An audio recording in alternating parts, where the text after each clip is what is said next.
the Columbia River Gorge forms the boundary between Washington State and Oregon State. My operating theory is that because there was these incredible traumas to the earth here, these are places where the boundaries between worlds has been worn thin. And so some people say the veil is thin here. And so things that live or exist in other dimensions or other planes of existence, it's easier for them to pass here because this trauma has happened here.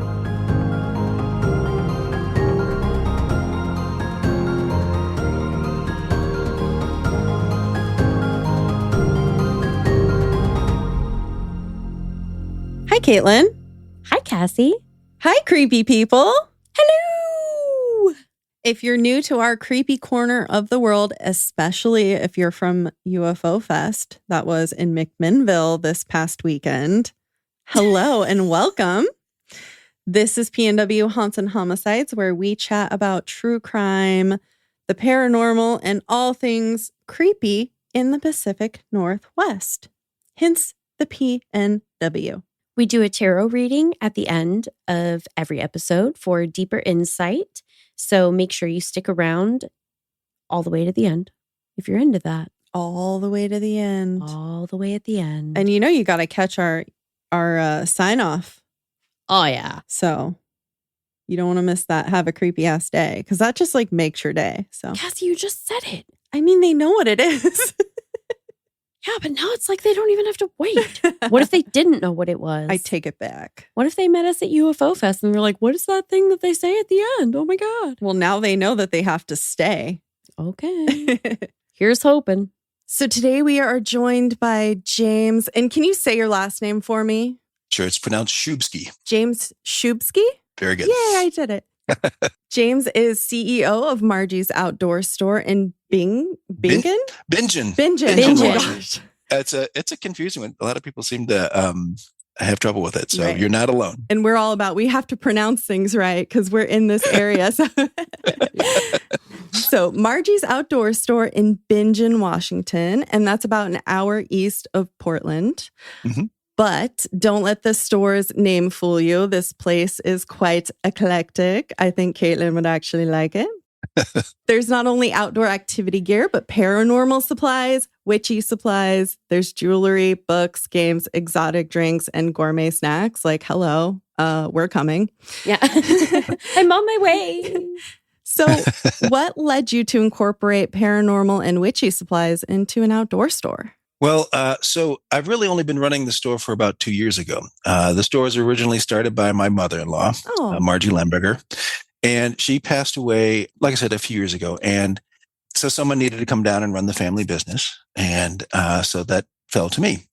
And the store was a little bit different format when I started, managing it.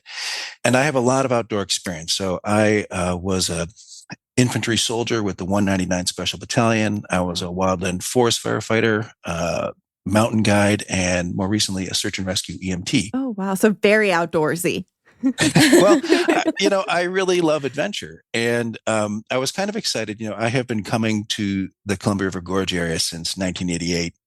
I'm originally from Ohio, and I moved out here with the military. And once I got to Washington State, I thought, oh, man, I'm in heaven. So I have a lot of experience with outdoor gear. And I thought, if we turn this store into an outdoor store, that's a business I could be successful with. And it wasn't long after we opened that people started coming in and telling us about their unusual experiences in the wilderness areas of the gorge. And so we're talking about Sasquatch stories and UFO stories and other really strange things. And so I thought, well, on a personal level, this is fascinating. I've always been kind of into spiritual things and, things of that nature. And here were these like legitimate Scooby-Doo mysteries walking through my front door every day. Nice. And I thought, wow, we really want to encourage this. It's one of the things like I literally compete against Amazon. And I compete against REI and Cabela's and all these big name stores. And I'm a small town shop. There's no way I can compete. And the only way I can do that is being unique and interesting and special. Yeah. We hear that. And so we put up a big sign in the window that said, file your paranormal reports here. And it had, UFO sightings, Sasquatch sightings, portal openings, time lapse, time anomalies, all these different kind of. So many things. This is what people were coming in and telling us. And boy, did that work. Holy cow. I had no idea. I can imagine. Right. One of the things that was our guiding principle from the very beginning was that we would treat the people who came in and told us their unusual stories with respect and dignity.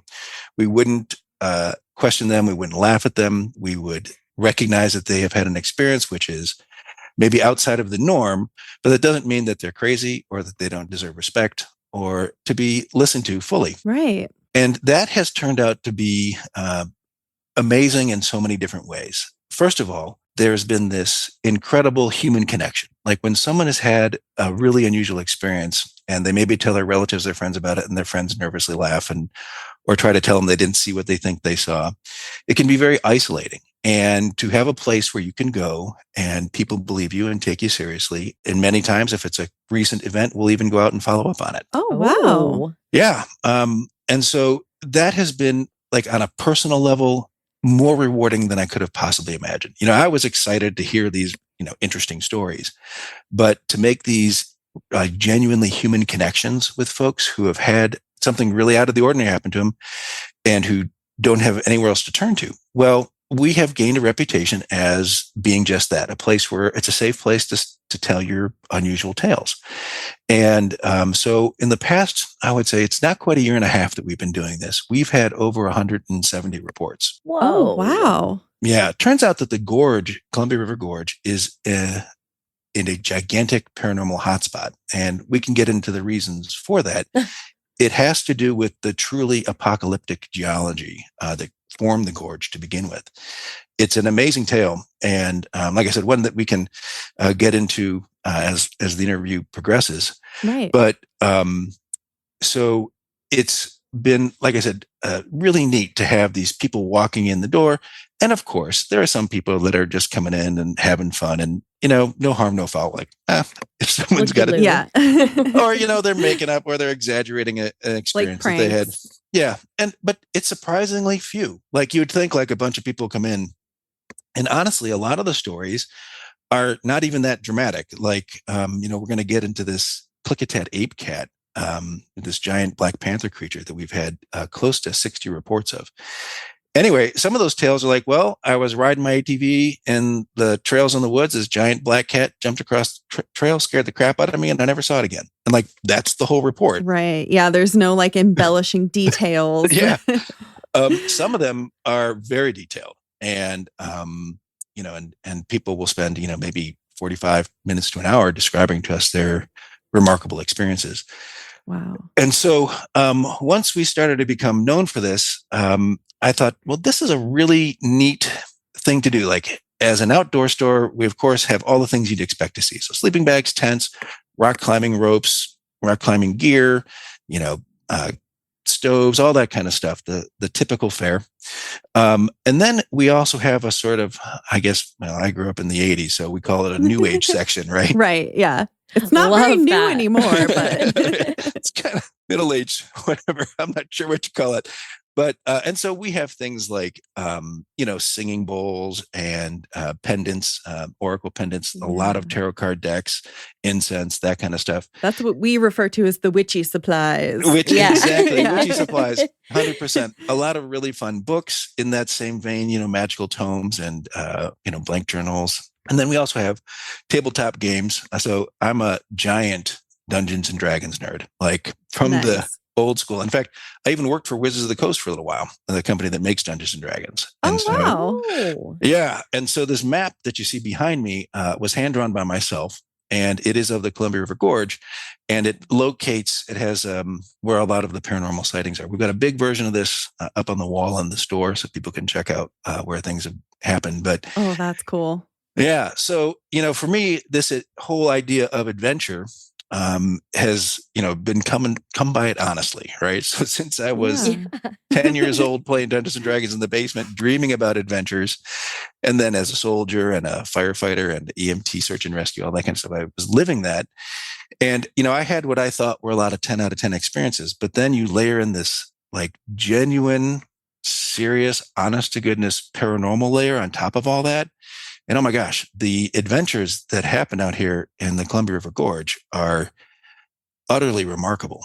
And like I said, we'll get into the details and some of the fun stories as we get, there's tales of, murder, people being thrown off high rocks, and ghosts at trailheads, and UFOs and lights in the sky, and like I said, cryptids galore. The thing that is the coolest part about it to me is that it's part of the culture here in the Gorge. Like, it is really, really common to have a neighbor who has seen Sasquatch or a UFO or a giant black cat. Like, it is kind of par for the course out here. In fact, Skamania County, which is where my home is, so the store is in Klickitat County on Highway 14, and my home is in Stevenson, which is in Skamania County.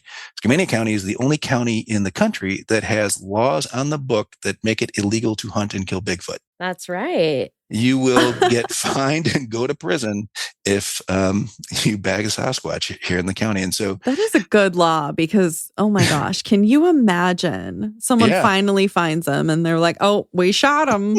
I know. And so, like I said, I'd been visiting the Gorge since 1988, and it was just a dream come true to be able to move down here and then have this business and sort of be the hub of all these incredible mysteries and strange occurrences. So I've got a 9-year-old daughter, and I bought an FJ Cruiser. It's a kind of a special Toyota off-road vehicle, and it's rigged up now. They're fun. We've got 5 cameras and drones and spotlights and all kinds of gear. And so when we get a hot report, me and my 9-year-old daughter hit the trails and we go follow up on these investigations. That's awesome. That's the best bonding. Oh my God, she loves it. I drop her off at school in this thing, and it's got big logo stickers on the side and everything. Oh. And she hops out like, yeah, it's no big deal. Yeah, my dad's a cryptid hunter, so whatever. Oh man, she is so cool in school. Yeah, that's kind of like the background. So we've got this really fun store. We were voted the best outdoor outfitter, the best gift store, and the best attraction in the Gorge because of our focus on these things. And so that's awesome. Yeah, a ton of fun. As indie podcasters, we love to show our support of other awesome shows. So stay tuned for the promo we've got to share with you this week. Let's show them some love. You can find their info in our show notes. Why, hello, friends and enemies. Hello, friends and enemies. Friends, enemies. Hello, friends and enemies. Gather round. In theory, this is an Unsolved Mysteries podcast. Perhaps it's you. That's the name of the show. I'm Samantha. I'm Liz. We're one of many Unsolved Mysteries rewatch podcasts, watching the original Robert Stack episodes of Unsolved Mysteries. We're here to complain about the thing we're supposed to like, Unsolved Mysteries. Unsolved Mysteries. That was a great shot. You're doing the Lord's work. I will say right off the bat that this is going to be a good mustache season. I like to think that Robert Stack wore a full suit just to like take out the garbage. Just all the time. Yeah. Are you ready to solve some mysteries with us? The stack is back. Samantha, that's really terrible. Yeah, it is. But I love saying it. We're here to talk to you about some fucking mysteries. We sure are. We're on like all those podcast things, or you can listen at perhapsitsyou.com. We hope this brought a little mystery into your life. Keep cackling and keep barking, everybody. You guys, we're back. And don't worry, we did get more wine. Well, of course. Yeah, let's get into the ape cat. I really want to know about this. She's like, let's just dive right in. Because I've never heard about it. And I didn't do any research because I was really excited for you to tell me about it. You found one of my favorite topics. But first, I want to set the scene. And for some of your listeners who haven't been out here, I want to just briefly describe what the Gorge is like. So the Columbia River Gorge forms the boundary between Washington State and Oregon State. And it is the largest river in North and South America that flows into the Pacific. It runs through the Cascade Mountains. And in fact, it is the only sea level passage through the Cascade Mountains. And so there are points of the gorge where the river is at sea level, and less than a mile at either side, you're 5,000-foot mountains. It is stunningly beautiful. And it has the highest concentration of waterfalls anywhere in America. Now, the west side of the mountains is all Pacific Northwest rainforest. And so super lush, green, lots of cover. And then once you get to the eastern half, it turns into high plains desert. And so we've got desert mesas and all kinds of a very You arid. can kind of see it on the map there. Exactly. You can Yeah, see. it really is. Within 45 miles of my store, there are 3 stratovolcanoes. So that's Mount Hood, Mount Adams, and Mount St. Helens. And famously, Mount St. Helens erupted in 1980. And and then Mount Adams, which is right above my head here, we call that Portal Peak because from the very earliest days of UFO sightings in America, Mount Adams is featured prominently in those. And so there are tons of stories about UFOs being spotted around Mount Adams. There's even some stories that there is a physical door, like a hangar door that opens towards the summit of Mount Adams. In fact, I can show you a picture of that. Have you heard of that, Caitlin? I have not. Me neither. But what's neat is that there is a river that runs right off of Mount Adams called the White Salmon River, and it flows into the Columbia River. And then there's a river that flows right off of Mount Hood, which is right behind me, and that flows into the Columbia River. And so literally it forms this X. There's this, the Columbia River, which has flowed for basically 20 million years. There's very strong energy current going through there. And then these 2 flows that are intersecting it. And my store is sort of right where X marks the spot. So right where my nose is kind of where my store is on the map. And so it is this place of incredible mixing of energies. You know, so there's the vertical energy from the mountains and the flowing energy from the rivers intersecting in that one spot. So an incredibly powerful place. And, you know, I'm going to go a little bit further on this. So it was forged in fire and carved by cataclysm. So, like I said, this river has been flowing here for 20 million years.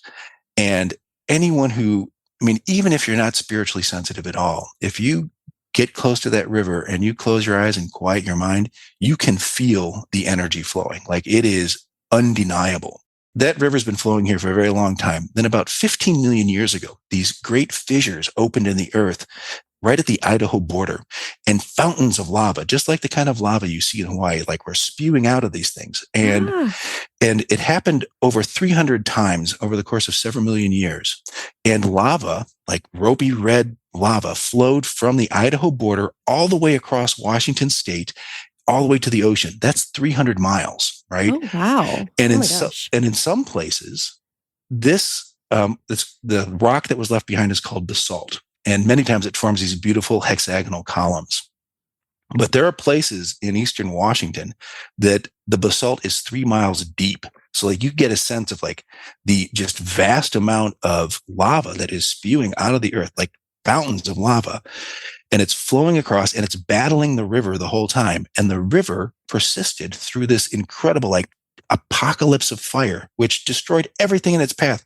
But the river its current, its intention was so strong that it battled. And there are many places where you can see like the interaction of the water and the lava, but it remained. And so that's this incredible, like that's the first layer of amazingness. And those lava flows happened, they estimate, over 300 times. And so we've got this layer cake of rock formations, one right after the other. Then about 2 million years ago is when the Cascade Mountains started rising. So you have this strong vertical energy coming up, and they're forming these stratovolcanoes and all of the mountains themselves. And you look at like Mount St. Helens, it's less than 2 million years old. So a lot of these mountains around here are fairly young. And again, the river is battling. And so the river was here first. And it's one of the few places in the world where the mountains grew up around the river and the river stayed.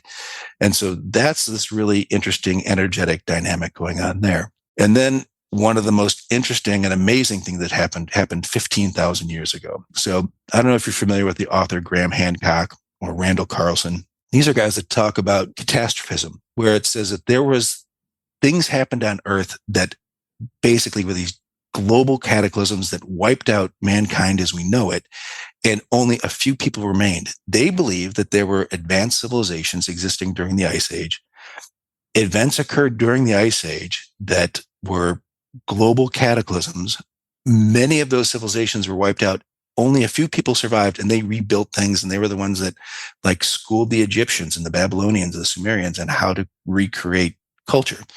Well, one of the biggest places for evidence of this is in eastern Washington. They have what's out there called the channeled scablands. And 15,000 years ago, the greatest flood in the history of Earth occurred.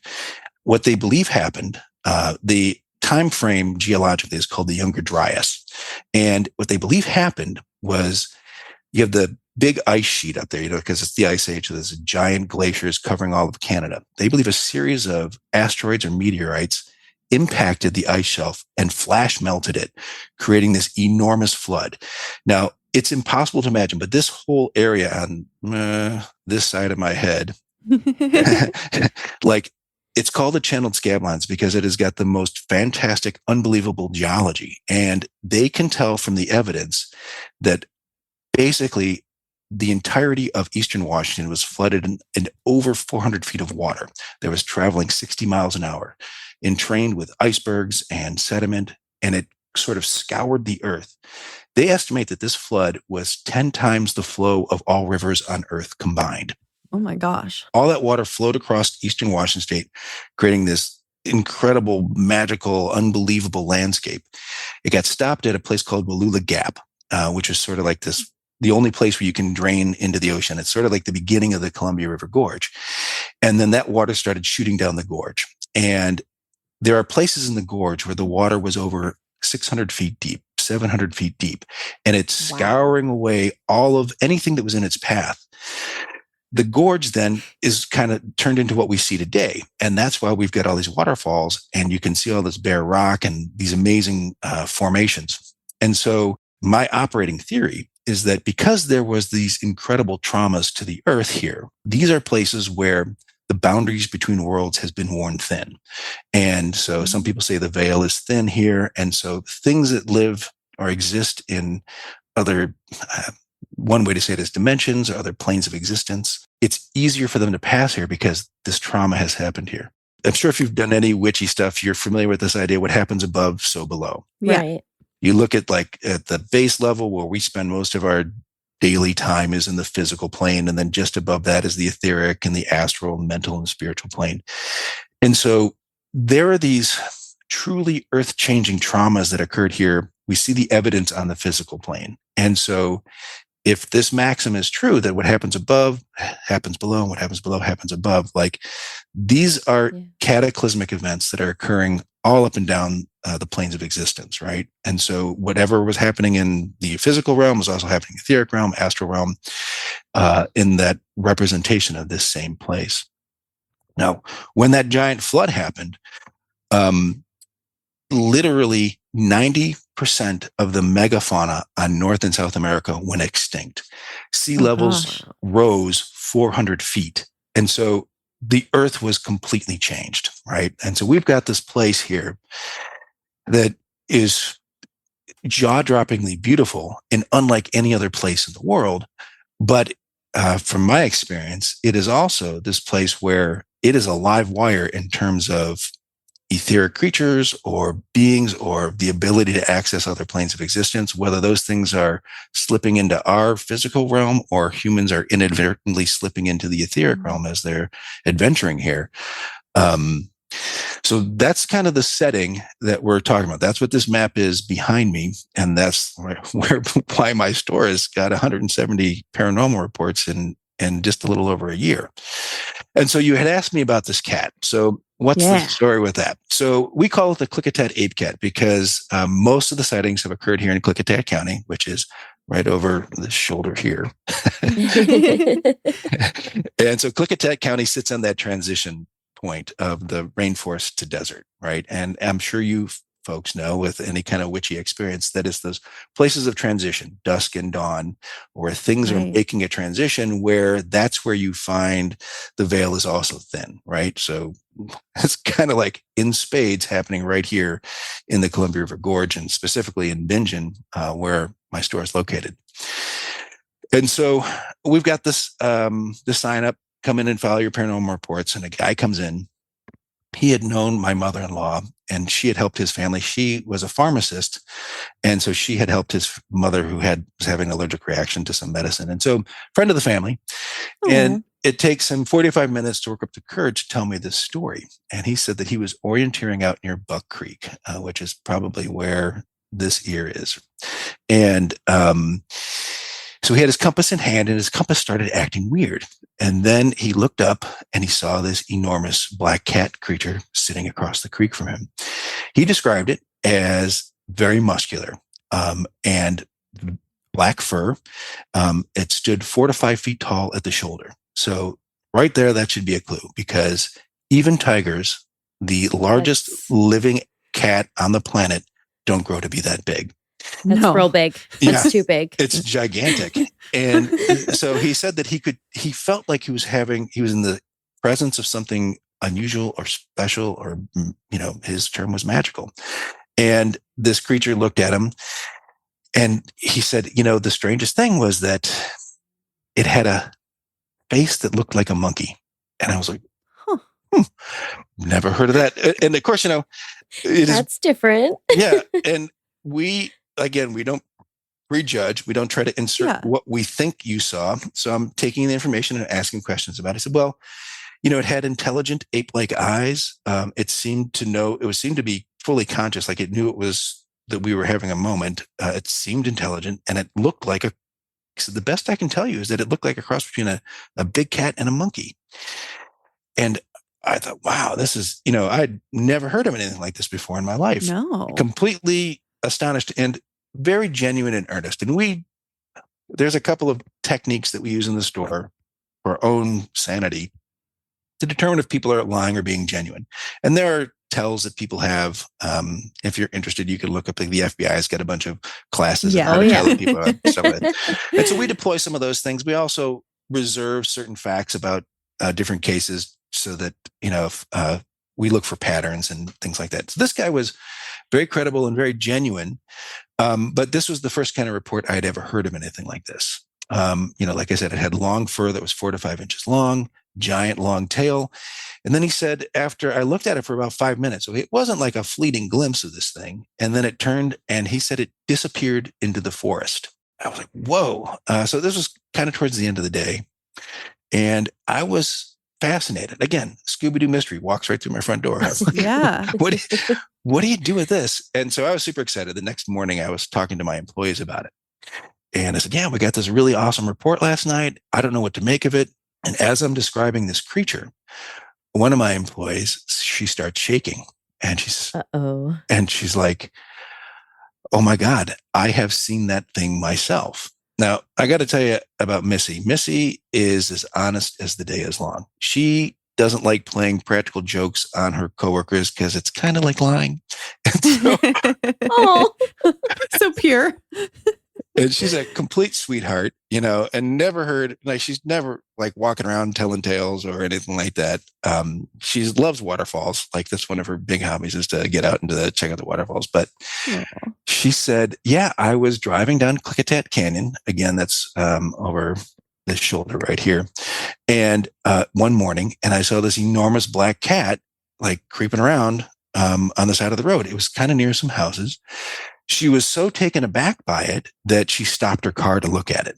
And she said, I clearly saw this enormous black cat creature with a long black tail. Now, she didn't get a chance to look at its face, but she watched it for quite some time. And then it walked into a small patch of tall grass. And then she never saw it leave. Eventually, she got out of her car to investigate, and there was nothing there.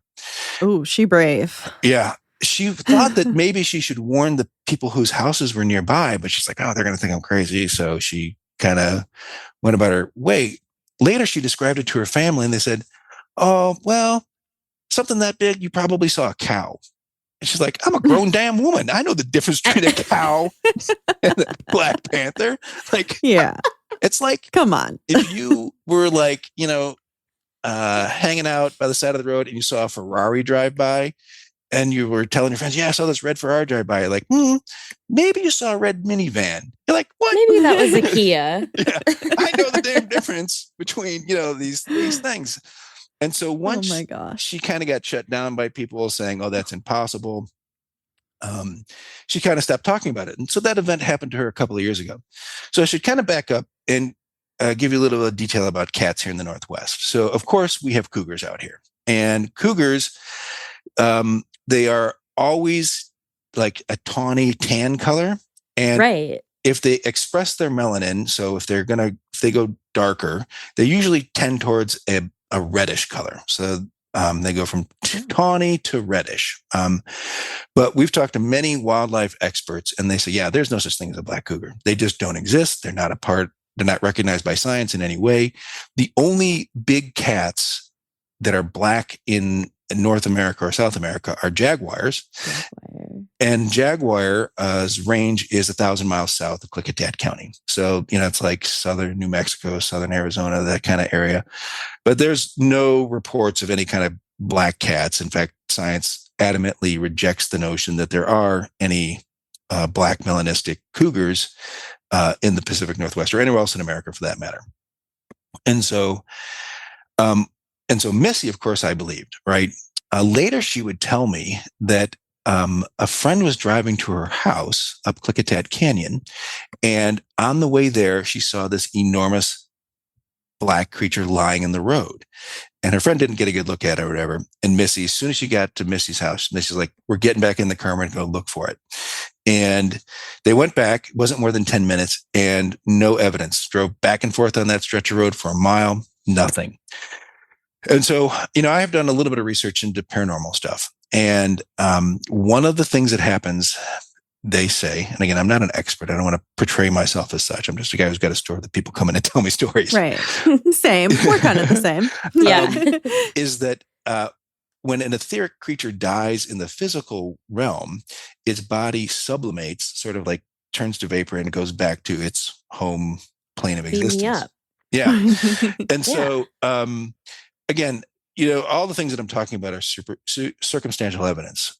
So those are kind of like the first couple of stories that I had heard about this thing.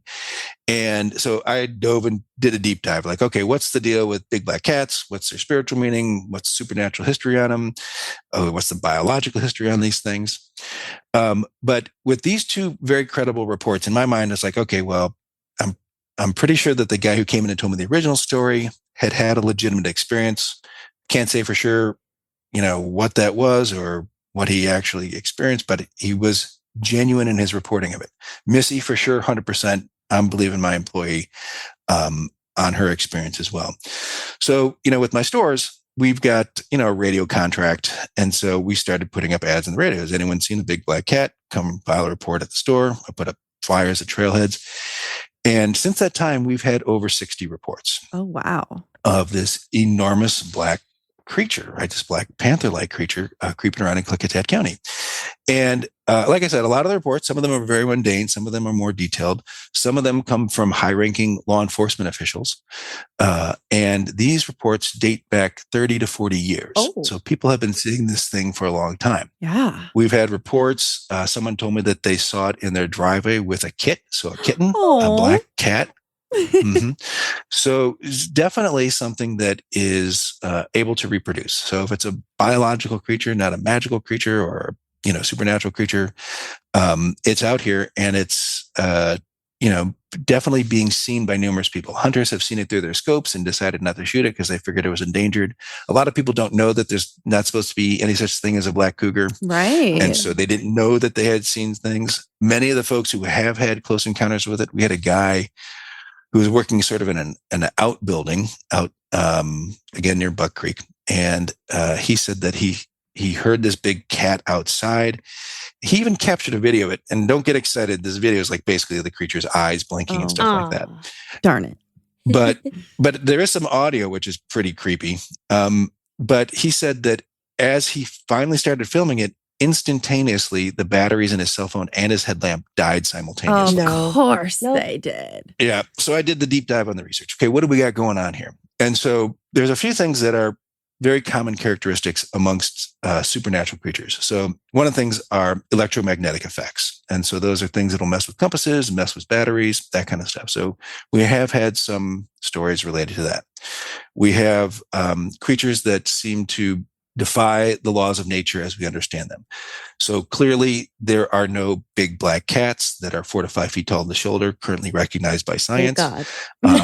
Yeah. And if it's a jaguar, it's way out, far out of its range. So that's again like, okay, not adhering to the laws of nature as we understand them. We don't have any knowledge of creatures that are cat-like that have a monkey-type face. So again, this seeming to defy the laws of nature as we currently understand them, that's another big check. The notion that the person who's witnessing it has the sense that they're in the presence of something special, unique, unusual.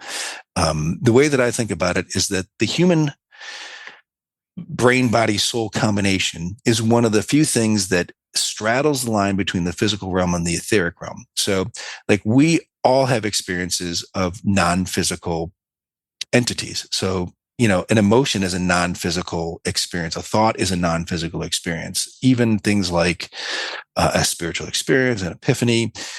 These are things which have chemical traces in our body, but you can't say where's the body of the thought. Like thoughts don't leave a body behind, right? So human beings have the ability we have physical apparatus that can sense the physical world, but we also have internal apparatus that allows us to sense other things. And when we are in the presence of something magical, that's just my term for it, or etheric or special, like we know it, we get goosebumps, or the hair rises up on our hands. We have physical effects. And so you have a sense that you are in the presence of something not normal, right? And it's a very common thing. Like it's something we all have. Every day when I'm next to Caitlin, I'm like, not normal over there. Oh boy. Just kidding. And so that's another one of these telltale characteristics. And then there's also this notion of they seem to be able to phase in and out of our ability to see them. And so things that they're 1 minute or they're another, or that seem to be able to shape shift or change form. These are all things, again, these are a constellation of clues that you look for, like, okay, are we dealing with something that's physical? Or are we dealing with something that's perhaps paranormal or unusual? And just to be clear, my definition of paranormal means anything which seems to defy the laws of nature as we currently understand them. In 1752, before Benjamin Franklin was flying a kite in an electrical storm, electricity was paranormal. We didn't understand it. We didn't know what it was. It's changing all the time. Yeah. And so if you think about it, like Franklin's neighbors must have thought he was a nut job. Like, what's he doing out there flying a kite in an electrical storm? Like, I mean, to be fair, that was a little bit nuts. Yeah, clearly. But now here we understand those energies, and now we're able to talk to each other over Zoom because we've harnessed electricity and managed to work with it. So it's not to say that paranormal things aren't real. It's to say that they force us to expand our understanding of reality, right? So we've got all these clues associated that, okay, well, definitely people are experiencing something physical out there. People are aware that it's there. They're encountering it. But it also has this collection of clues that seem to indicate we might be dealing with something paranormal as well. So like I said, more and more reports come in, and I'll be honest with you, like I have a hard time making sense of it. And I'll get to the point where we'll go a long time and no one will tell me it looks like a monkey. And I'm like, maybe it's just like some kind of mutant cougar or something like that. Yeah. Like I'll Rationalizing. try to talk myself out of it. And then, come across a wildland firefighter crew. And they said, yeah, we saw that damn thing, scared the crap out of us. And we spent 3 days trying to figure out how we were going to protect ourselves if it showed up in our camp. And the way they described it is more of a flattened face that looked like a monkey. And so like, if you think about a dog, like a German Shepherd's got a long snout, a pug has got a flattened face. So like, even within that, like to me, it's possible genetically that like a mutant version of a cat could just have a shorter snout, give the appearance of a monkey-like face or there whatever. Are cats like that, right? That have the I was smushy literally faces? just thinking, I forget what they're called, a Scottish fold. Right. Yeah. So, and I'm trying to make sense of these things. Like part of what we do is we look for patterns and we try to figure out, like we've got a sense of what its range is. And it seems to be mostly in Klickitat County, but there's a few reports of it as far west as like Stevenson, Cascade Locks, Bridge of the Gods area. And so when I investigated the history, like, okay, what do black cats mean on a spiritual level? Panthers. So almost universally around the world, whether you're in Sumeria, Egypt, Central America, South America, Black Panther creatures are considered protector creatures. And so you think about Bast in Egypt. It's the Egyptian goddess that's got a face. She looks like a combination between a cat and a human being. So there's this vast tradition of panther protector creatures around the world. And the Native American nations have stories of what they call underwater panthers. So when they talk about underwater creatures, they're meaning things that are from a different realm, right? Oh. And so oftentimes when you're in the spirit realm, you are either taken into the sky realm or into the underwater realm or into a cave realm. But the legends and stories surrounding these panther creatures, and in the Great Lakes, they're called Meshepeshu. And in some of these descriptions of what this creature, this race of protector creatures looks like, it looks like a black panther with the face of a man. And I think, whoa, that is kind of interesting, right? Is that what we're looking at here? And in fact, if you go about 20 minutes east of my store to Horse Thief Butte, Horse Thief Lake area, that's a state park, there's Petroglyph Canyon. So they saved a bunch of petroglyphs that were going to be flooded by the Dalles Dam, and they put them in a place where they're easy to see and access. And there are pictures of cat-like creatures with wavy water-like lines under their head. And these petroglyphs are thousands of years old here in Eastern Washington. And so there seems to be that there may be a connection with these panther-like creatures in the Native American traditions of the people who lived along the river. So that's another clue to me, like, okay, well, maybe that's what we're looking at. And that's one that I'm trying to follow up on. Native American nations, close-knit communities, it takes a long time to build up trust. Yeah. And I have no problem with them, only after a short 2 years of getting to trust me. So, I will take my time and be patient with hearing the stories of the people who live in a specific place about what type of cat creatures they've encountered. Now, there's also a place right about at the top of my head up here called ESETI Ranch. ESETI stands for Enlightened Communication with Extraterrestrial Intelligence. Ooh. Yeah, you can go out there and you pay Jim $25, bring your own lawn chair, and you can watch UFOs fly around Mount Adams all night.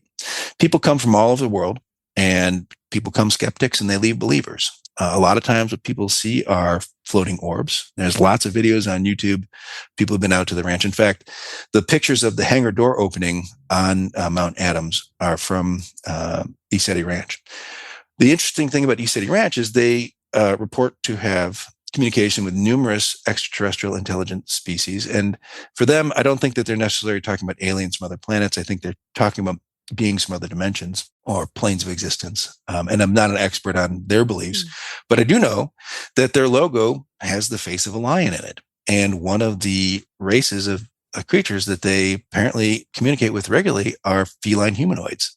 It's a pretty incredible coincidence. Yeah. And again, I don't know, like I said, so we've had probably, like I said, 60 reports. All of those reports describe a big muscular cat creature, black in color with a long black tail. About half of those reports say the creature is enormous in size, so 4 to 5 feet tall at the shoulder, gigantic. And then a handful of them say that the creature has got probably like 5 or 6 reports say the creature's got a face that looks like a monkey and has other primate features. So supernatural creatures, shapeshifters, we may be dealing with different kinds of creatures here. The people are seeing things that are similar but are actually different. We may be dealing with something which is able to change its form, or it may be that as people perceive it, they're perceiving what they're capable of perceiving. Yeah. And for some, they're only capable of perceiving what they expect to see or something within the realm of expectation. Other people may be more open to different experiences. But the long and short of it is that I have no idea what this thing is. But I have had enough reports to be a complete believer. There's no doubt in my mind that there is a large black cat creature roaming the canyons and forests of Klickitat County out here in Washington State. But the most interesting, plausible explanation may have to do with the Hanford nuclear site. So the tale of Hanford, so for your listeners who don't know, Hanford was the Department of Energy's first black site. It was developed during the Manhattan Project. So famously, during World War II, The Allies were concerned that the Nazis were going to unlock the secrets of the atom before we did. And so we engaged in this gigantic Manhattan Project. And everyone knows that the Nazis they were fearful that they would create an atomic bomb and what that could mean. What a lot of people don't remember is that the Nazis were also highly involved in biological experimentation, creating super soldiers, super animals, Right. that type of thing. Eugenics. Ooh. Exactly. And so back in the 1940s, their understanding of radiation and what it could do was tiny compared to what we know now. And a lot of what we know now came out of the studies at Hanford. But back then, we knew for sure that radiation seemed to induce mutations in creatures, right? So that much we knew. Anything else was kind of mysterious, right? And part of the terror was, so the Nazis had trained and deployed 200,000 dogs to fight alongside of their soldiers. They had also resurrected an extinct Ice Age creature called the aurochs. This is an enormous hyper-aggressive bull. Sort of imagine like a pissed off buffalo that's way bigger. Not great. That doesn't seem safe. Yeah. So through retrobreeding, they actually claimed to have brought this thing back to life and populated an entire forest in Europe with them. And their idea was they're going to be these great Aryan hunters and go kill these things like real men or some shit like that. But anyway, they were successful. So not only are the American wartime leaders nervous about the bomb, but they're also like, what if they unlock the secrets of the atom and mutations and create some kind of super creatures or super soldiers? Like, that needs to be a part of our atomic program. And so from the very beginning, a lot of people don't know that Hanford had an animal testing lab. And the guy that they chose to lead the animal testing lab, like as they're building Hanford, which again is, at Los Alamos, they're building the bomb, they're designing the bomb, kind of a lot of highly educated physicists and engineers doing that type of work. At Hanford, they're actually producing the plutonium. And so they built the world's first nuclear reactor there. And in fact, over the course of the Cold War, there are 9 nuclear reactors that are at Hanford. It is our country's most important weapons manufacturing site. Top secret from the day one, 120,000 people built Hanford, and about 100 of them actually knew what they were doing. Like, they didn't tell anyone who was working there what it was. This was a super top secret site. They consider themselves to be on the atomic frontier. And so they are literally messing with the fabric of reality at Hanford. So from the very beginning, like I said, they had this animal testing program. And the guy they chose to lead it was a professor from the University of Washington up in Seattle. His name was Dr. Loren Donaldson. And his primary academic achievement before he got this job with the Department of Energy was he created a thing called the Donaldson super trout. So this is a trout fish that reaches sexual maturity twice as fast as a normal trout. It is 8 times larger and 7 times stronger than a normal trout. It can survive in freshwater and saltwater, and it is super survivable and super strong, right? So it is literally, and he did this through selective breeding and nutrition and all kinds of other programs. So the guy whose number one academic achievement was creating a super animal is the guy they put in charge of the animal testing laboratory at Hanford on day one. All right. Wow. So anyway, so you've got that going on down there. Hanford is this top secret site, and they had 4 Nike missile launch sites. So basically Nike missiles back during the Cold War were surface to air missiles, and they were nuclear tipped. And the idea was, back then, missile technology wasn't smart enough to actually hit a bomber out of the sky. So if Soviet bombers were coming over and they're going to bomb Hanford, they made the decision that it was better to detonate a nuclear weapon over civilian populations and take out the bombers rather than have those bombers take out our nuclear production facility. All right.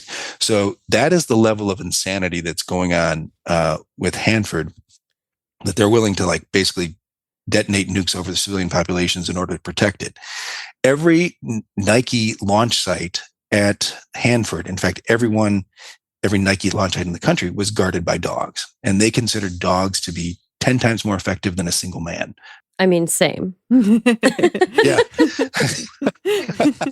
So one dog sentinel is better than 10 soldier guards, right? Because they recognize that animals have far better They're very attuned senses. Yes, a much better plan. All right, so what does this have to do with cats? Holy cow. So we win World War II.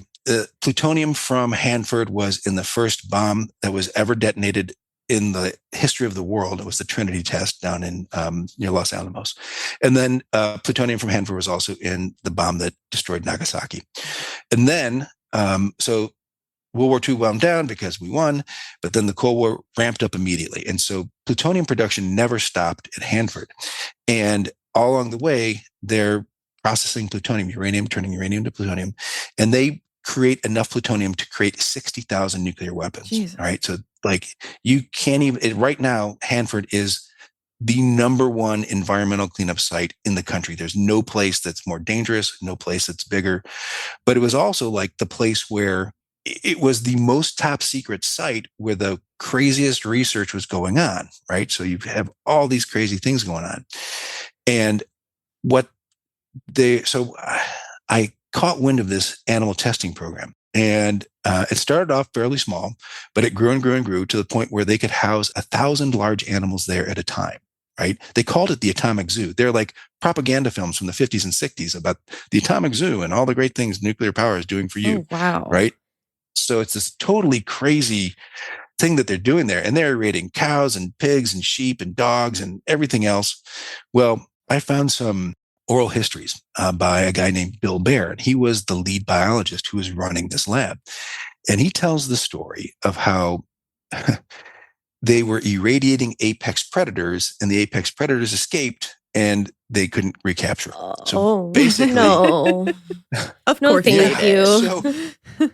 So the story goes that they had brought in 30 alligators, right? So what are you doing with alligators, That's right? probably like 29 too many. Yeah. And there's even one of the videos, he holds up the device that they used to irradiate the alligators with, right? And so one night, 6 of these irradiated experimental apex predators outsmarted the scientists and escaped from their pen and got into the Columbia River, right? So there are these, No. like, right? And so they're swimming around the Columbia River, and so they recognize like this is a breach that we can't keep secret because civilians are up and down the river. You're like, so Hanford has got 90 miles of river coastline if you count both the east and the west side of the river. So it's 45 miles, 90 miles on either side. So, and they know that people fish on the river and everything else, and there's like no fences on the river. Right. Like, and so like these creatures are now free to roam the Columbia River. And so they put out press releases. So this story of irradiated alligators in the Columbia River is historically documented. It's not like James making it up or he heard a thing from a guy who heard a thing. No, like it is, there are historical newspapers. Bill Baer talked about it in 3 separate oral histories that these creatures escaped. And so they put out press releases and then they hire these covert army hunting teams. And for 6 months, from July to January, these guys are out there every day trying to hunt down these irradiated apex predators. And thank God they caught 4 of them. I was going to say, this is where Only you tell me 4? they caught them all. Nope. There was 2 that they never caught. And they're like, well, it's winter. They're probably not going to survive. Good enough. And so, yeah, there are possibly a viable breeding pair of irradiated alligators swimming around in the Columbia River. And Bill Baer goes on to say that, yeah, and so we would hear reports of alligators in the Columbia, but I didn't believe them because I was pretty sure they weren't going to survive the winter. And so there's no way.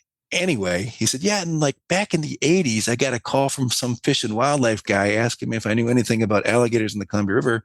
I told him no and hung up. And then in the interview, he's like, ha, ha, ha, ha, ha, like pulled one over on those guys, right? Oh. And so it's really clear that they are doing really what we would consider insane things. Now, so alligators aren't cats, but I'm getting there. Give me a minute. All right. You could see though So- how they can get there. I mean, yeah, All right. but like maybe let's stay with the alligators. Holy hell.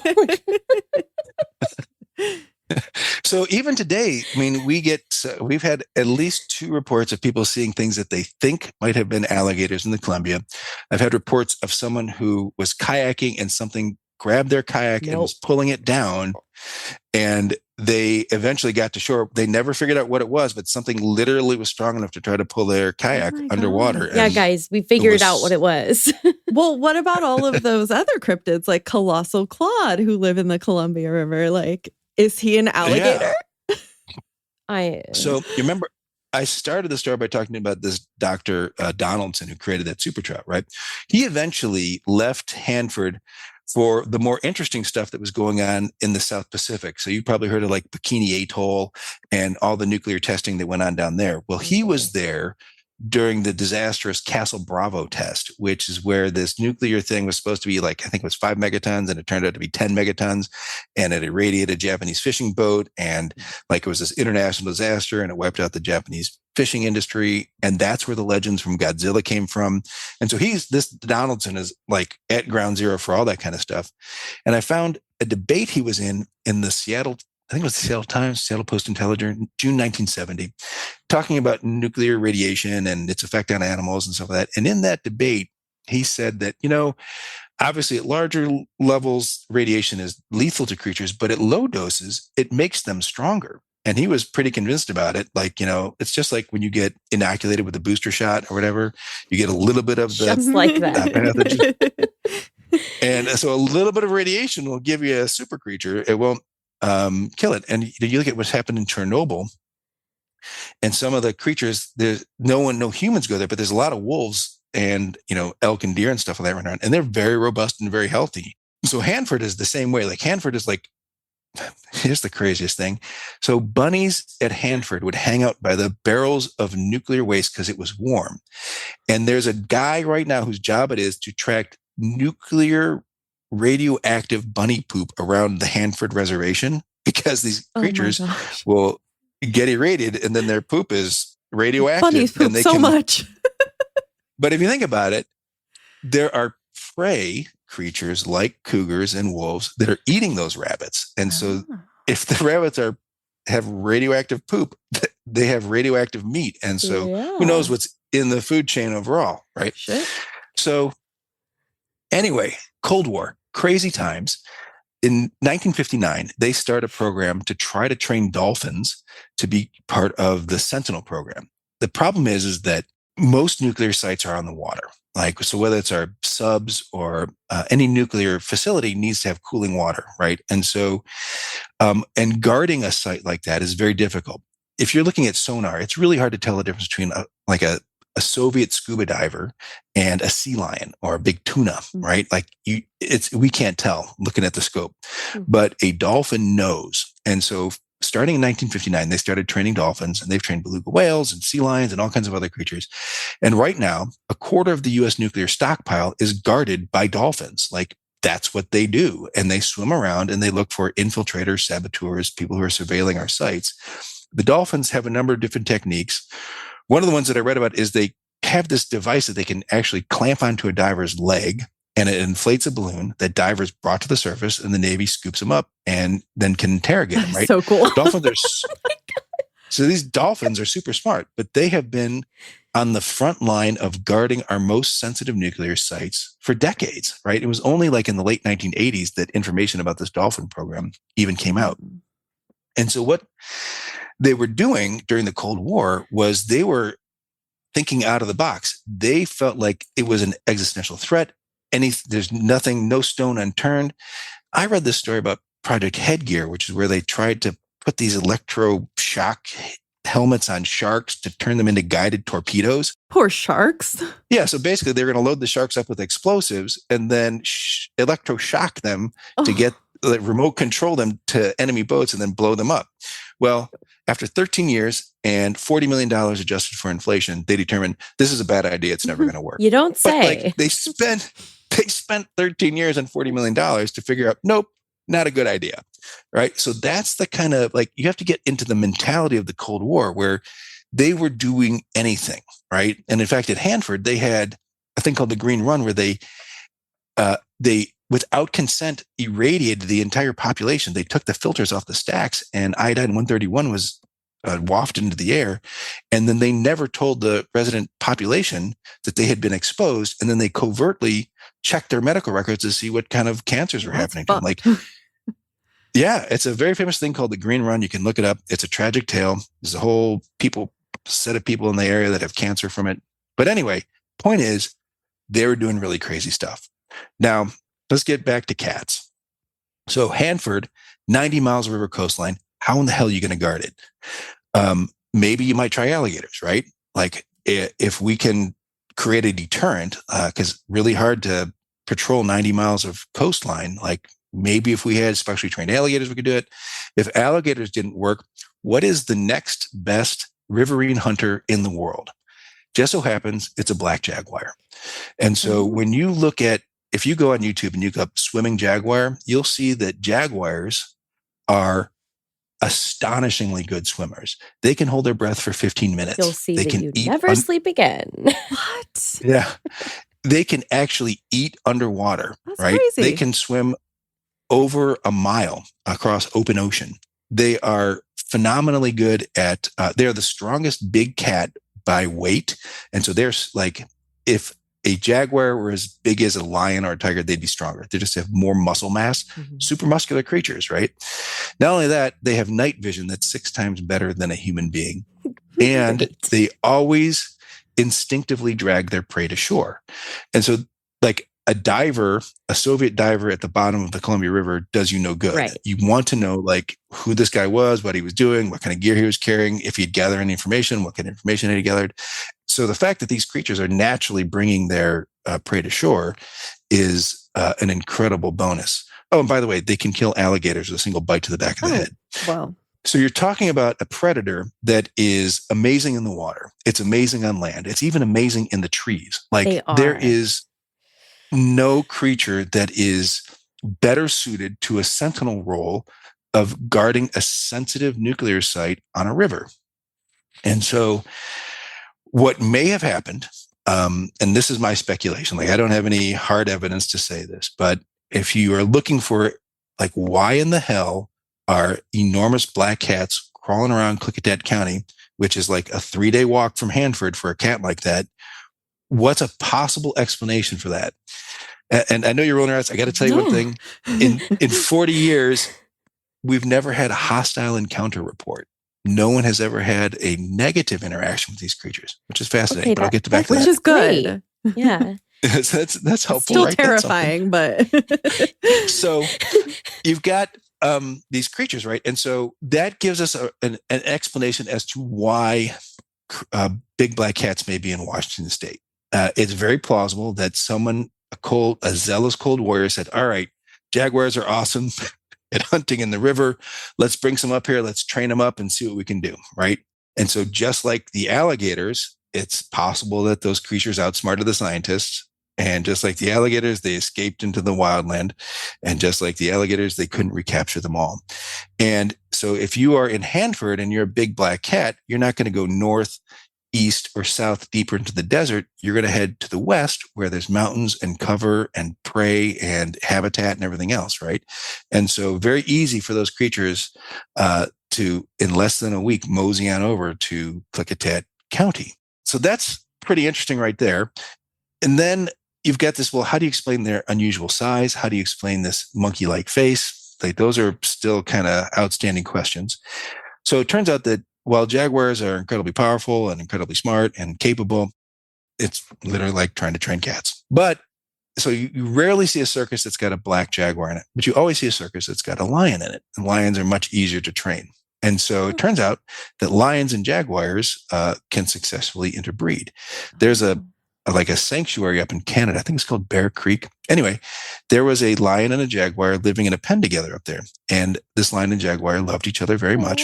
And they had babies. And what came out of that was a enormous looking, they call it jag lion that looked like a regular jaguar. And then a black jag lion. And if you look it up online, this thing is freaking gigantic, right? So it is a viable offspring, lion and jaguar combined, And what comes out of that union is a really gigantic cat, right? So we know that it's biologically possible to mix those two kinds of cats together and get a much larger cat than you would normally with just a normal jaguar. Perfect. Do you And so- happen to know how many days walk for a big cat Portland is from? Well, the question is, why would they? Like there are many creatures that live in the Columbia River Gorge area that, because of the mountains and the deserts and the river and everything, that it's sort of this biological island, and many creatures never leave this area. And so, like, for instance, there have only been 20 sightings, confirmed sightings of black bobcats in the history of the United States. And someone came into my store and they saw 2 of them down by the river. And then I was following up on a Sasquatch report up Mountain Dirt Road, and I saw one of them jogging up the road. That was the day that I bought cameras for my car because I couldn't take pictures of it. But so we've got creatures here. In fact, I've actually seen very rare black wild rabbits out here. Mm-hmm. And so because of our unique geology and our unique, geographic situation, it's very likely that creatures come here and there's no reason for them to ever leave. So it's possible. I mean, obviously. No, I'm fine with that. If you guys are happy there, like, I want everybody to be happy. That's fine. Yeah. So, this notion that, they may have been doing other types of experiments on them. What's crazy is that you can go on YouTube and you can find experiments. Like, the Russians were doing experiments and they were actually able to reanimate a severed dog head. And so, like, the medical kind of things that were going on were like truly insane, and splicing genes together and doing these kinds of things are really completely within the grasp and ambition of cold warriors. They were doing the most insane things. So for me, this idea that there was a Jaguar Sentinel training program, and then something went wrong, those creatures escaped, just like the gators, they were unable to recapture them. And if they were anything like the Donaldson super trap, their reproductive cycles are twice as fast, they're stronger, they're more survivable, they're more capable, and they would thrive. And like I said, we have had reports of people said that they had seen a big black cat with a kit in their driveway in recent times. And so to me, like, wow, that's a very plausible explanation for a biological creature that shouldn't exist. It's not a cougar. It's something else that was developed in the Atomic Zoo at Hanford, escaped, and is now living happily in Klickitat County. Wow. But there's even a crazier story than that. Oh my God. Even crazier. If you want to go down the rabbit hole even further. But wait, there's more. So it turns out that there is one creature in the fossil record that matches the description of the Klickitat ape cat. And it's a thing called the Panthera atrox, the American lion. And so during the Ice Age, this thing was all over Washington State. And it is an 880-pound gigantic lion-like cat, right? And so it is biologically the same size as the reports we have of the Klickitat ape cat.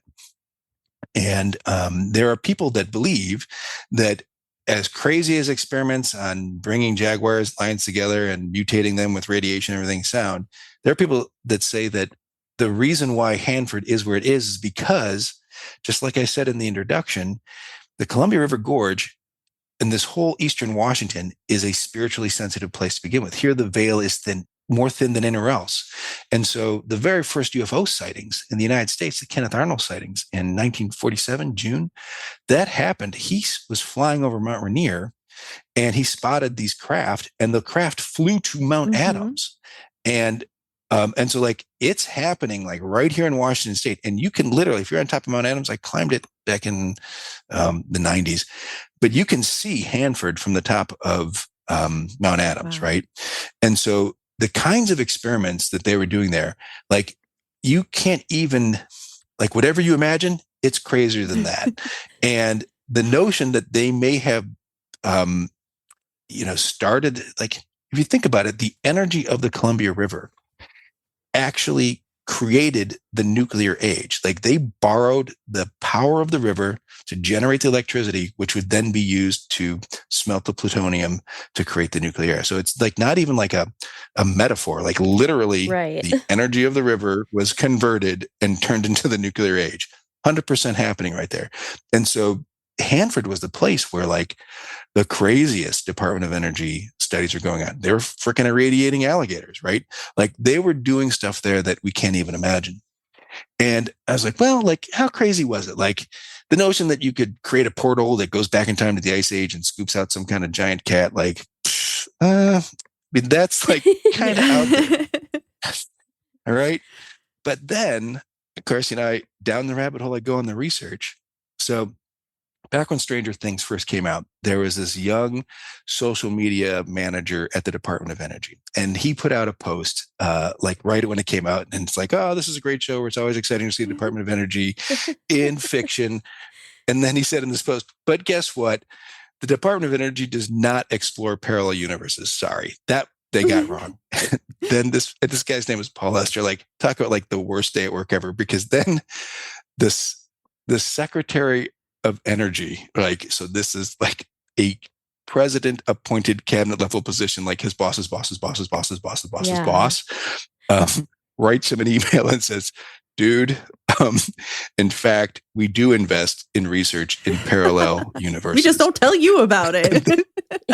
Yeah, and the reason why like this all came out is because like the fans of Stranger Things, like he had to do this retraction for this post he did. And so the fans of Stranger Things did a Freedom of Information Act request, and they got the whole set of, email chain back and forth that this poor guy's getting that's amazing. in the Department. Well, he eventually gets written an email by a woman named Rachel Carr. And she is she works for the American Association for the Advancement of Science as a congressional science fellow. She's got like credentials out the yin yang. She's a high energy particle physicist. She works for Senator Feinstein, I think. Anyway, she says, nope. Actually, I can guarantee you that the Department of Energy does fund studies in pocket universes, hidden dimensions, parallel universes, all these kind of things. So that part of Stranger Things, the show got right. So let's review. Stranger Things is a show about a Department Energy lab that is opening gateways to parallel universes. Creatures come out of those parallel universes and terrorize the local countryside. And Dr. Rachel Carr is saying, yeah, show Stranger Things got that part right. I have to go. I'm not sure where, but You're not safe anywhere. So anyway, so like it could be something even crazier than just some mundane radioactive experiments in apex predators. Yeah. Like it could be like something like that's literally has escaped out of a pocket dimension. Like that's the only way I can make sense of the fact that there are petroglyphs here that are thousands of years old that are also showing creatures that look like panthers. And to me, like the most fascinating part of it all is that they had, well, if this is anything that I said was true, they were developing these Black Panther creatures to basically be protectors of the nuclear site. And just like every culture around the world is describing Black Panther humanoids as a race of supernatural protectors. And here we are, they're trying to pull these creatures or do whatever they did with them to be protectors of the site. They escaped. And I like to think that they're actually protecting the people of the Gorge, but that's just my wishful thinking. Could be. But there's been no hostile encounters. And you'd think like, man, a creature that big, that and obviously smart, and it's easier to spot a black creature in the wild than it is to spot a tan creature or camouflage creature. So that's the story of the Klickitat Ape Cat. And it's still unfolding, and we're still gathering information. And we get reports even today, like people have orchards and say, yeah, we saw that thing in our orchard a couple of nights ago. It scared the crap out of us. So and cool. so it's scary, but cool. The reason why I talk about it is it's just so interesting. And I love like sharing like what a fun, magical, and enchanted place the Gorge is. And like, I just get so excited when someone comes in the door and there's a new mystery to solve. Yeah. And in this incredibly gorgeous, spiritually charged place. And, even if you never see an ape cat or a Sasquatch or a UFO out here, like you're going to have a magical experience in the gorge. And so I'm, going on all these interviews and things like that to invite people to come down here and check it out for yourself, because it is a total blast. Like the things that are out here to explore and investigate are like 10 out of 10 amazingly cool. Yeah. Well, that's some of the stuff that we're working on here at Margie's Outdoor Store in Bingen, Washington. Can't get that on Amazon. No. No. But we didn't even cover like some of the crazy ghost stories and all We that can other have you kind of back stuff. on. We'll have you back on. I would love another to come time. back on. So It's actually funny though you mentioned Stranger Things, because the deck I brought with me today, the tarot deck, is Stranger Things. So if you would like me Oh to my pull a card gosh. for you real quick. I would love for you to pull a card. All right, go for it. Yeah, so this is my Stranger Things deck. I don't think we have used it yet. If we have, it was only like one time. Yeah. Yeah. I'm not So, sure. Here we go. I'm going to pull a card just kind of about the area, whatever we talked about. Okay, I love it. I'm nervous. And I got the High Priestess, and I drew her in reverse. Look at that. 11. Yep, and on the card is 11, doing her 11 magic. What's our interpretation here? And we have Let's see. books because we don't have them all memorized or anything. So we read from a book and kind of Yeah. Then we I don't kind of do rote use our- memory. That's the way Memorization. my oracling usually goes as Yeah. well. Yeah. Got the guidebook. She does that every time. Read it. The High Priestess? The High Priestess Okay. in reverse. All right. Keywords are intuition, emotions, feminine power, imagination, spirituality, and the inner life. This beautiful and enigmatic card symbolizes feminine spiritual power, or the goddess from whom all life comes and to whom it all returns.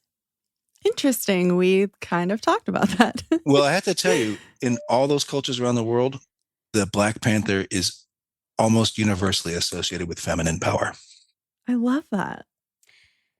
Okay, so look at this. There's a black pillar and a white pillar. Oh, yeah. On the original illustration for the cards, there is a black pillar and a white pillar. It kind of reminds me of your map behind you, too, where Oh, there's yeah. like two The sides. transition, but yeah.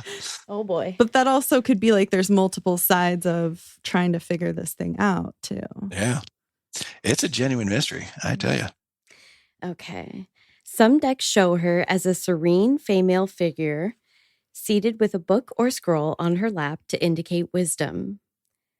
Other decks depict her gazing into the distance at something yet to be revealed. Okay. She's sometimes positioned between two pillars, one black, one white, which represent the dual nature of existence, good and evil, light and dark, truth and deception, positive and negative. And we have an extra excerpt, and then I'll read the reverse interpretation. Okay. It says, "We all come from the goddess, and to her we shall return, like a drop of rain flowing to the ocean." Oh, snap. Like the rivers flow to the ocean? Yeah. I guess, like if you want to read it that way. This is so cool. It's freaky. Okay. The High Priestess reverse says your unrealized potential has yet to be discovered. Your secret, authentic self is locked away in the basement Or in another dimension? or a black ops Ooh. site. Yeah. Shit.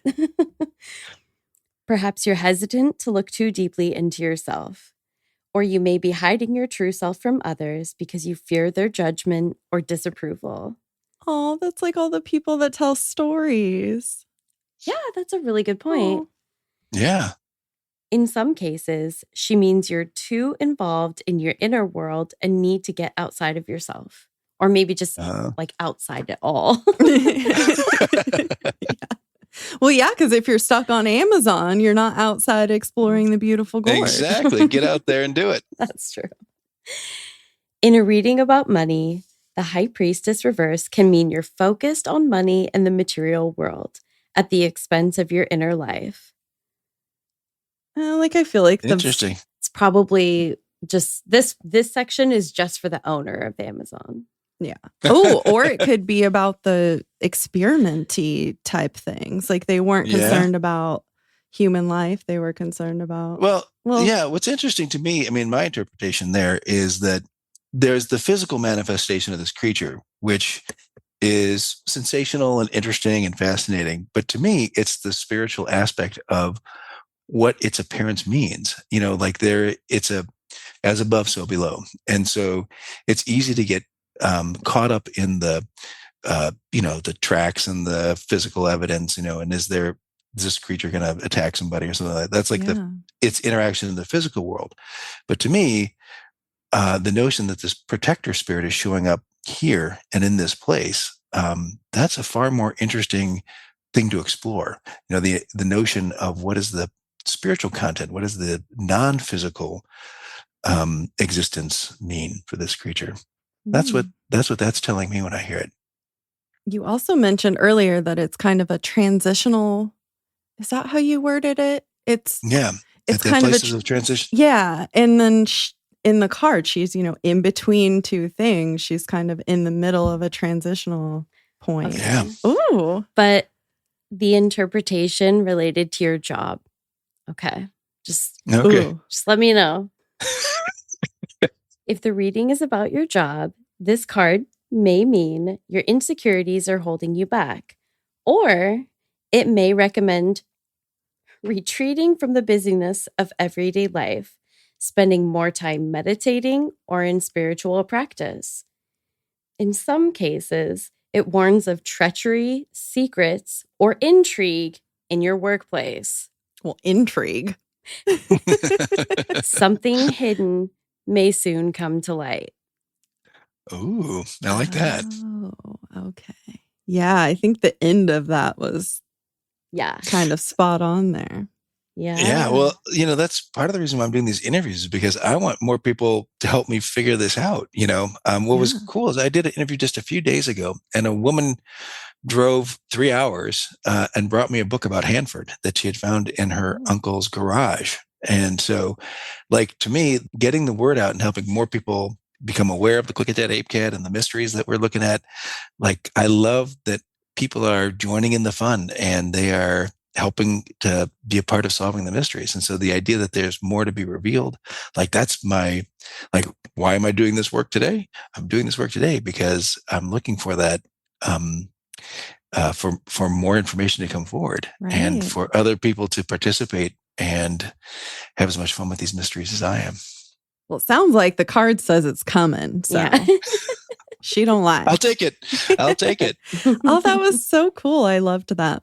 Well, I would, of course, invite anyone to come out to the Columbia River Gorge. Of course, we'd love to see you in the store in Bingen, Washington, right across the bridge from Hood River. Most people know where Hood River is, and there's a bridge between Washington and Oregon there.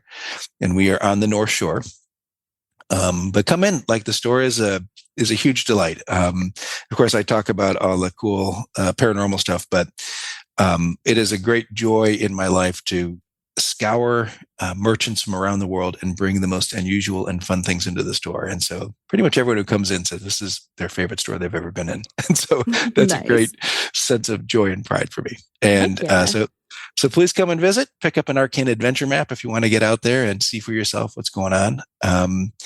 But more than anything, come to this place that is magical and amazing and filled with mystery and joy, and investigate for yourself. And even if you don't see a UFO or an ape cat or a Sasquatch, I guarantee you're going to have an enchanting and magical experience because there's no place like it in the world. That is true. And if you do see something, file a report. File a report, but also email us because we want to know about it. Yeah, in fact, I should probably mention that. So we have margie'soutdoorstore.com, and you can file a report online. So if you do have an unusual experience or you've had one in the past, please file a report. Just in March, we got a UFO picture over Underwood Mountain, which is just a few miles from the store. Oh. And so lots of cool stuff, but come check it out. And we've got information about some of the local cryptids, information about the Click of That Ape Cat in there. And you get a sense of who we are and what we're all about. So margie'soutdoorstore.com. Check it out. If you loved listening to that whole interview and you would like to watch it with your eyeballs, become a member of our Patreon, where the video of the entire interview is posted. And that is ad-free. That is an ad-free video. That is correct. So if you don't like ads, go to the Patreon where you get ad-free episodes every single time. Patreon for the newly initiated is a monthly subscription with a range of price points and benefits. We call them tiers. They all have fun names. Every member of our Patreon gets a personalized welcome card when they join. We're also going to start doing shout outs in upcoming episodes, which is new. And it is upcoming very, very soon. I know we've said it a couple of times, but We've said it like twice. So it's coming. But like it's actually coming. It's coming. Like coming? You also get access to exclusive bonus episodes and lots of other goodies. We actually just did a bonus episode for the main feed that was previously an episode that we did as a live stream for the Patreon. Yeah. So we re-recorded it to make it sound fancy and so that Cassie could talk as well. Yeah, I know. When we do lives, we get a time limit, so Yeah. it's fine. It's fine. If you cannot support us with cold, hard cash, no worries, because the easiest ways to support are absolutely free. Tell everyone and anyone, literally everyone and anyone, that you come into contact with about us. If you bump into someone on the road, tell them about us. Do it. Also, leave a 5-star review on any platform you can. Super awesome if you can do Apple. And then that other person that you ran into that you told about us, tell them to do it as well. Mm-hmm. If you have any true crime, paranormal, or witchy stories to submit for our listener appreciation episodes called Creepy People Chronicles, which sounds badass to me. I don't know about you guys. I think so. Please email us at pnwhauntsandhomicides@gmail.com. Woo! Or you can use our handy dandy little Google contact link in the episode description. You're always welcome to remain anonymous if you write in with a story. And of course, they do not have to be from the Pacific Northwest if you want to share a story. We love hearing stories from all over the place. Right. If you've been to the Eiffel Tower and it's haunted, let us know. She ain't haunted that I know of, but she's scary.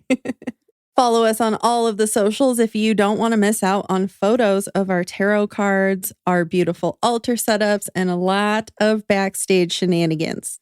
Oh, yeah. And then we used to say this thing about check us out because our meme game is hot. So hot right now. So hot right now. You can find links to all of our social media, our website, and anything else you could possibly be looking for right here in the description of this very episode and every other episode. It's true because we have a link tree. So no excuses. Correct. Find us, stalk us. Our website also kind of acts like a link tree because it has links to all of the other things. So basically, if you can't find us on one of the things, you're not trying very hard. No, we make it really, really easy for you. It's true. Have a creepy ass day.